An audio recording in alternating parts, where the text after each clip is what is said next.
नांदेड़ शहर में दाखिल होने वाली सड़कें बुरी तरह से खस्ता हो चुकी है। सड़कों पर इतने बड़े बड़े गड्ढे बन गए हैं जिसकी वजह से आए दिन हादसा पेश आ रहे हैं। आप जो देख रहे हैं सड़कों की खस्ता हाली का ये नज़ारा नांदेड़ लातूर हाईवे का है। यहाँ से रोजाना कसीर तादाद में छोटी बड़ी गाड़ियाँ गुजरती है। सड़कों की खस्ता हालत की वजह से मुसाफिरों को शदीद मुश्किलात का सामना करना पड़ रहा है। कई सालों से इन सड़कों की मरम्मत का काम नहीं हुआ है, जिसकी वजह से ये सड़कें निहायत खस्ता हो चुकी है। हालांकि सड़कों की तामीर के नाम पर टोल नाकों के जरिए मुसाफिरों से करोड़ों रुपये की वसूली की जाती है। इस मसले के हल के लिए रियासती हुकूमत के महकमे तामीरात की जानिब से कोई पेशकदमी नहीं की जा रही है। सड़कों की खस्ता हालत का शिकार हो रहे लोग अपनी मुश्किलात कुछ इस अंदाज में बयान कर रहे हैं। तो ॲम्ब्युलन्स चालक आहे, मी विष्णुपूरला दररोज येणं जाणं करतो।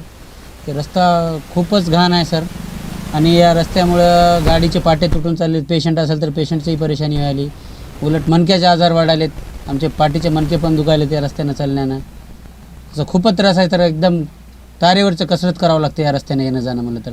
त्याच्यामध्ये लोडिंग गाड्या जर आले तर अंगावर येतात ते, आणि झुकून जाऊन आमच्या गाडीवर ते मोठे गाड्या पडतील अशी भीती वाटते। आता पाठीमागच बघा एक ट्रक आयलसील तुटून गेलेला आहे त्या खड्ड्यामुळं। असं खूपच त्रास आहे सर। मी शेख खदीर परभणीचा आहे। मी काय कामासाठी इथं लातूर रोडला गेलो होतो। ह्या 1 किलोमीटर रस्ता काटण्यासाठी मला कमीत कमी 40 मिनिट लागले। इथे माझी गाडी 4 जागा घासलेली आहे ह्या रस्त्याने। माझं नाव देवानंद सरोदे वसरणीकर। हा गेली 4 ते 5 वर्षापासून हा रस्ता बंद आहे, आणि या रस्त्याचं काम म्हणजे पूर्ण नागपूर ते तुळजापूरचं काम चालू आहे या रोडचं। आणि हे रोडचे जे शेत मजूर मालक आहे हा भातावली आहे, आणि त्यांचं कोर्टामध्ये प्रकरण असल्यामुळे संबंधित कुठलाही अधिकारी काल परवा कलेक्टर साहेब यांनी ते त्यांच्या घरी प्रत्यक्षात भेट दिली त्या शेत मालकाच्या इथं। त्यांना इंटिमेशन दिलं। त्यावेळेस दक्षिणचे आमदार मोहन हंबर्डे सुद्धा उपस्थित होते। त्यांनी सांगितलं बाबा काल दिवाळीच्या आत हे काम आम्ही चालू करणार।